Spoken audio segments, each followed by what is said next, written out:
Gentleman yields back. At this time, the chair would like to recognize the gentleman from Michigan, Mr. Walberg, for 5 minutes. Mr. Walberg. Thank you, Mr. Chair. And it's a busy morning with multiple committee hearings and catching up from the unnecessary Democrat shutdown for 7 weeks. And I'm glad we're finally able to have you with us. Thank you for taking the time to be with us.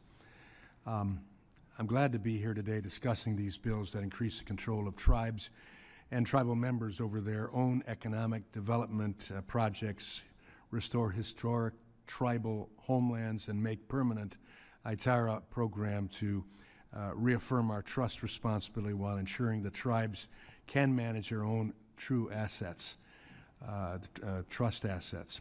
Having recently visited with the Pokangin Band of Potawatomi Indians in my district, I know that we can make a real difference in the lives of Native people in this country through common sense, bipartisan legislation.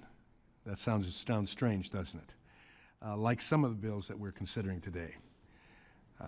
Chair Supernaw, it's good to see you again, whether it's coming off an elevator or sitting in front of us.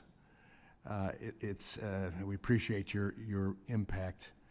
Can you share how the Streamline Act encourages economic development and activity for tribes who have IDEA compacts? Thank you for the question. I appreciate that. I want to preface this by giving you a couple of examples of what kind of delays we're talking about, and then I can share the impacts because they go hand in hand with one another. So I'll just give you a flavor.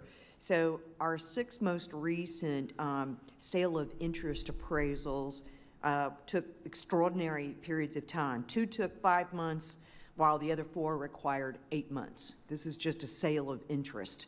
A sign lease appraisal. Now this is where you've got to appraise the land in order to put a sign up. 2 of them required 7 months, and then actually one of them took 7 months and the other one took 5 months. Ag lease appraisals, a particular sticky point. The 4 most recent ones, 3 took 4 months and 1 took 5 months. So obviously those delays have tangible consequences. Now we do everything that we can to plan ahead, and some of these appraisals are required when leases are simply renewed. They come up every 10 years, every 5 years, whatever the renewal is. And as a result, they're time sensitive, and those time frames far exceed appraisal processes for fee simple land. And they slow our ability to move forward with economic development. Remember, this impacts our tribal members. These aren't necessarily leases where the Quapaw Nation is the leaseholder. These are individual tribal citizens that are seeking the assistance of the tribe, and because of the status of the land, requires this particular process to be followed. So it's not just the tribe. It hits directly to our tribal members who in many cases own undivided interest in original allotments, and they need to execute a hunting lease or an agricultural lease. So that's exactly what we're talking about. That's the impact to economic development. It also has an impact if we're going to do a significantly larger project. That appraisal is obviously required in order to get an external developer to come in and put in a particular, let's say a manufacturing facility. These types of delays cause them to walk away because we can't move quickly enough. Well, thank you for answering all my questions, including one I was going to ask. So I appreciate that. Mr. Vredenberg, if you could sum up the importance of tribal control over trust assets in one sentence, what would it be? I don't usually Or stick to 2 one sentences. sentence. When tribes are in control of their trust assets, their decisions can align with their values. They can respond to risk more effectively, and their accountability improves as they